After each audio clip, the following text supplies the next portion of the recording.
Hello students. उम्मीद करती हूँ इससे पहले जो मैंने वीडियो पोस्ट किया स्ट्रैटेजी इवैल्यूएशन और कंट्रोल से रिलेटेड, आपने वो वीडियो देखा होगा। इस वीडियो में हम बात करने जा रहे हैं स्ट्रैटेजी इवैल्यूएशन के क्राइटेरिया की।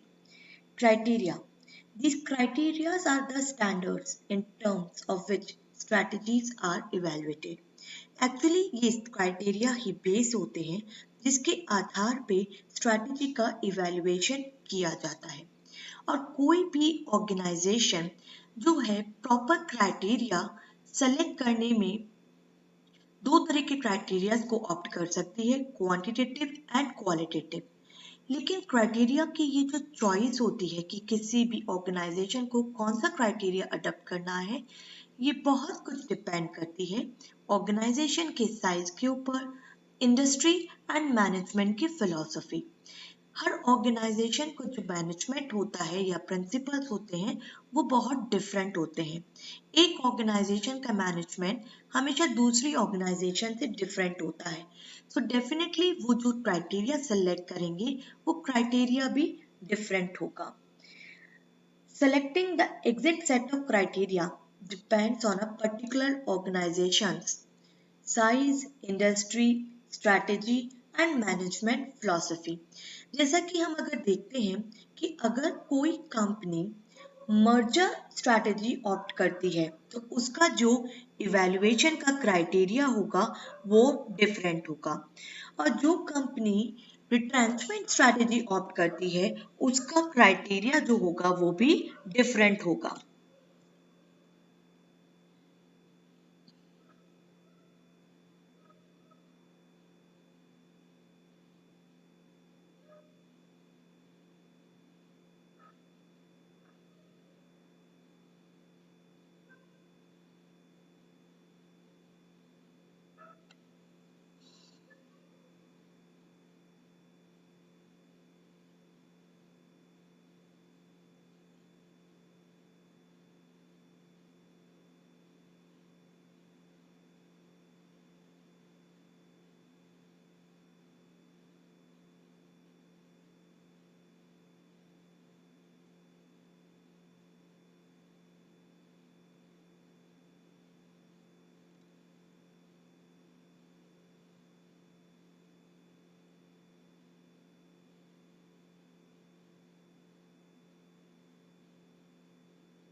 अब अगर हम बात करते हैं क्वांटिटेटिव क्राइटेरिया की, तो क्वांटिटेटिव क्राइटेरिया कॉमनली यूज होता है used strategies are financial ratios. यहाँ पे जनरली जो एनालिसिस या इवैल्यूएशन किया जाता है वो फाइनेंशियल रेशियोज के बेसिस पर किया जाता है। यहाँ मॉनेटरी बेसिस जो है वो आधार बनते हैं इवैल्यूएशन का।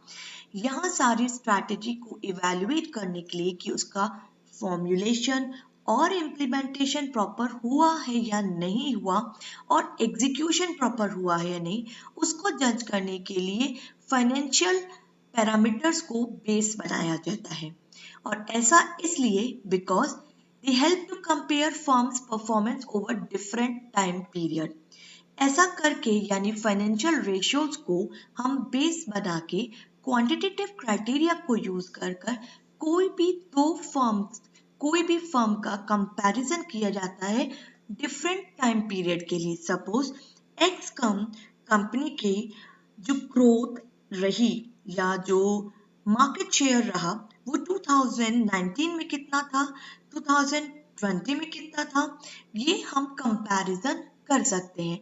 तो ये एक different time period, in fact for a period of 10 years का एक साथ भी इवैल्यूएशन किया जा सकता है।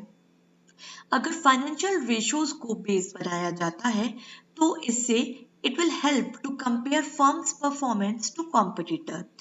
देन फर्म के लिए क्या बेनिफिट होगा, फर्म अपनी परफॉर्मेंस को कॉम्पिटिटर की परफॉर्मेंस से इजीली कंपेयर कर सकती है, इवैल्यूएट कर सकती है, क्योंकि यहाँ बेस क्वांटिटी है।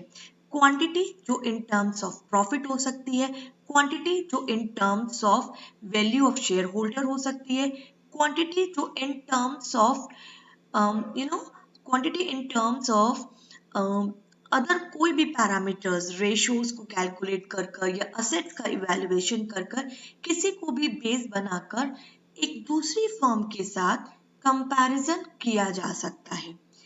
तीसरा, अगर फाइनेंशियल रेशियोज को या क्वांटिटेटिव क्राइटेरिया को यूज किया जाता है तो इससे हम अपनी पोजीशन या इंडस्ट्री एवरेज भी फाइंड आउट कर सकते हैं, कंपेयर कर सकते हैं फर्म की परफॉर्मेंस को इंडस्ट्री के एवरेज से कि पूरी इंडस्ट्री का क्या एवरेज जा रहा है और हम उस एवरेज के कंपैरिजन में कहाँ स्टैंड करते हैं।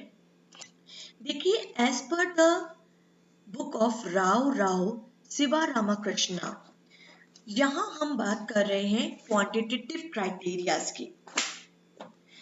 अब इन क्वांटिटेटिव क्राइटेरियाज को हम दो कैटेगरी में डिवाइड कर रहे हैं। एक, ट्रेडिशनल फाइनेंशियल मेजर्स, यानी कि जो परंपराओं के अनुसार हम फाइनेंशियल मेजर्स जिनको हम यूज कर रहे थे, जिनमें कुछ न्यूनेस नहीं है, वो बहुत ज्यादा न्यू नहीं है। इन फाइनेंशियल मेजर्स में हम फाइनेंशियल रेशियोज जैसे कि डेब्ट इक्विटी का, है ना, जो लोन जो उधार लिया जाता है और उसमें ओन्ड कैपिटल, तो डेब्ट इक्विटी का रेशियो, सेल्स के कंपैरिजन में ग्रोथ, असेट और ग्रोथ, इनके रेशियोज को यूज किया जा सकता है जब भी ट्रेडिशनल फाइनेंशियल मेजर्स ऑप्ट किए जाएंगे क्वांटिटेटिव क्राइटेरिया में। और अगर हम बात करते हैं नॉन फाइनेंशियल मेजर्स, ये जो नॉन फाइनेंशियल मेजर्स हैं ये ट्रेडिशनल नहीं है, इन्हें आप मॉडर्न मेजर्स भी कह सकते हैं। यहाँ कैलकुलेट की जाती है शेयर होल्डर की वैल्यू, shareholder की value in terms of economic value added and market value added. Shareholder value because of the belief that financial criteria such as ROE and EPS are not the only indicators of a company's economic value. Many companies are using shareholder value as a better measure of corporate performance. Since the purpose of a company is to increase shareholder wealth, shareholder value analysis concentrates on cash flows as a key measure of performance. Company का ultimate objective क्या होता है? Shareholder की value को increase करना ही होता है। तो यहाँ जो मेजरमेंट किया जाएगा वो शेयर होल्डर की वैल्यू को मेजर करके किया जाएगा। There are two important measures of shareholder value. अब इस शेयर होल्डर की वैल्यू को हम दो बेसिस पर मेजर करेंगे। Economic value added, which has become an extremely popular shareholder value method of measuring corporate performance. EVA can be defined as company's net operating profit minus the cost of capital invested in the company's tangible assets. तो इसे base बनाकर ये value कितनी रहती है, इसे base बनाकर भी जो इवैल्यूएशन है वो प्रॉपरली किया जा सकता है। दूसरा, मार्केट वैल्यू एडेड।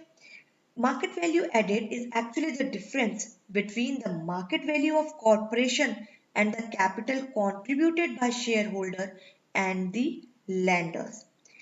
तो यहाँ हम इन दोनों वैल्यूज को कैलकुलेट कर कर शेयर होल्डर की वैल्यू को एनालाइज कर कर ये पता कर सकते हैं कि कंपनी की जो परफॉर्मेंस है, इवैल्यूएशन जो है वो सही, मतलब वो कितना बेटर है। This suggests that EVA or MVA are the more appropriate measure of the market evaluation of a firm's strategy and its management than are the traditional measure of corporate performance. एक method और होता है जिसे हम balance score card कहते हैं, जहां again financial और नॉन फाइनेंशियल दोनों मेथड्स को ही यूज किया जाता है। Just look, it uses both financial and strategic measures. ये strategic measures non-financial भी होते हैं। To assess the outcome of chosen strategy, it uses scorecard. यहाँ एक scorecard बनाया जाता है जहां पर 4 प्राइम एरियाज यानी 4 प्राइम एक्टिविटीज ऑफ बिजनेस को आइडेंटिफाई किया जाता है और किसी भी फर्म का जो इवैल्यूएशन है इन 4 पैरामीटर्स के बेसिस पर किया जाता है। मैंने यहाँ आपको बताया कि ये फाइनेंशियल एंड नॉन फाइनेंशियल या फाइनेंशियल एंड स्ट्रैटेजिक दोनों मेजर्स का कॉम्बिनेशन होता है, इसलिए इसे ना हमने ट्रेडिशनल में पुट किया है ना ही नॉन फाइनेंशियल में। ये अपने आप में एक थर्ड कैटेगरी है। तो फाइनेंशियल परफॉर्मेंस पहला जो एरिया है वो है फाइनेंशियल परफॉर्मेंस मेजर की जाए, वही हम प्रॉफिट मार्जिन या मार्केट शेयर या डेब्ट इक्विटी रेशो करके कर सकते हैं। दूसरा, कस्टमर को जो वैल्यू क्रिएट की गई है उसको मेजर किया जाए। तीसरा, internal business process, internal business process को एनालाइज किया जाए। और चौथा, उस ऑर्गेनाइजेशन में अब कितना पोटेंशियल है लर्निंग एंड ग्रोथ के लिए, इसे भी एनालाइज करना चाहिए जिससे कि प्रॉपर एनालिसिस हो सके। नेक्स्ट देखिए हम बात करते हैं यहाँ क्वालिटेटिव क्राइटेरिया। ये तो क्लियर है कि क्वालिटेटिव क्राइटेरिया जो है वो यहाँ पर क्वांटिटी पे बेस्ड नहीं है, यानी हम यहाँ कोई रेशियोज या कोई प्रॉफिट का कैलकुलेशन नहीं कर रहे। यहाँ हम जज कर रहे हैं फर्म की कंसिस्टेंसी, इंटरनल कंसिस्टेंसी, फर्म कितनी बेटर है। कंसिस्टेंसी इन द सेंस कि फर्म अपने आप में ही अपनी वर्किंग को लेकर कितनी कंसिस्टेंसी के साथ वर्क करती है, यानी उसका बैलेंस कितना होता है। फर्म का जो कंसिस्टेंसी है वो एनवायरनमेंट के साथ कितनी है, क्या फर्म कंफर्टेबल है एनवायरनमेंट के साथ, क्या फर्म वर्क कर पाती है जब एनवायरमेंटल चेंजेस होते हैं, या एनवायरनमेंट तो डायनामिक है तो क्या फर्म उसके साथ एडजस्ट कर पाती है। How much consistent is the firm with the environment. अगर फर्म एनवायरनमेंट के साथ कंसिस्टेंस है और उसमें इंटरनल कंसिस्टेंसी है, दैट मीन्स जो फर्म ने स्ट्रैटेजी फॉर्मुलेट करके इम्प्लीमेंट की थी वो बहुत अच्छे से इम्प्लीमेंट की गई है और वो एक बेटर रिजल्ट देता है इवेल्युएशन का। थर्ड पॉइंट जो है क्वालिटेटिव क्राइटेरिया का, वो कहता है appropriateness of strategy in the light of available resources, कि फर्म जो वर्क कर रही है अवेलेबल रिसोर्सेज के साथ, वो स्ट्रैटेजी जो वो यूज कर रही है वो कितनी एप्रोप्रिएट है। ऐसा तो नहीं कि रिसोर्सेज तो कम है और स्ट्रैटेजी हमने बहुत जो है वाइड स्ट्रैटेजी फॉर्मुलेट कर दी है, तो क्या स्ट्रैटेजी और रिसोर्सेज में कंपेटिबिलिटी है, क्या उनमें एक लिंक है, क्या वो एप्रोप्रिएट है रिसोर्सेज के according. Acceptability of degree of risk involved in the strategy, क्या फर्म रेडी है जो डिग्री ऑफ रिस्क है स्ट्रैटेजी के साथ उसे एक्सेप्ट करने में। Time horizon of the strategy, ऐसा तो नहीं कि स्ट्रैटेजी हमने अच्छे से विजन मिशन ऑब्जेक्टिव गोल सबको एनालाइज किया, एनवायरनमेंट को स्कैन किया, स्ट्रैटेजी को फॉर्मुलेट किया और इम्प्लीमेंट किया, और इन सब में जो है appropriateness of the time horizon of the strategy, यानी स्ट्रैटेजी को बहुत टाइम लग गया एक्चुअली वर्क करने में, तो जो टाइम है जो डिसाइडेड टाइम था उस टाइम पीरियड में वो वर्किंग प्रॉपरली हो ही नहीं पाई, तो time horizon of the strategy को देखा जाए। और last, workability of the strategy, क्या अगर कंपनी ने ये सोचा है कंपनी को एक्सपेंशन करना है तो क्या ये कंपनी के लिए मुमकिन है, क्या ये कंपनी के लिए वर्केबल है, क्या कंपनी एक्चुअली इसे कर पा रही है। इम्प्लीमेंट करने के बाद भी कई बार फर्म्स ऐसा नहीं कर पा रही, तो कितनी उसकी वर्केबिलिटी है। नेक्स्ट, हमारे पास कुछ और क्राइटेरियाज भी हैं जो रिचर्ड ड्रूमेल ने दिए थे। ये क्राइटेरिया जो है जिन्हें हमने ना क्वालिटेटिव में पुट किया है और ना ही क्वांटिटेटिव में। रिचर्ड ने यहाँ पर 4 क्राइटेरियाज ऑफर किए: consistency, consonance, advantage and feasibility. Consistency कहती है a strategy should not present inconsistent goals and policies. Organizational conflict and interdepartmental bickering are often symptom of managerial disorder. But these problems may also be a sign of strategic inconsistency. Thus, one criteria For strategy evaluation and control is that checking on the consistency of the goal and policies with the strategy. Consonance कहता है consonant refers to matching firm's key internal and external factors with the formulation of the strategy. क्या firm के internal और external factor formulation of strategy के साथ match करते हैं?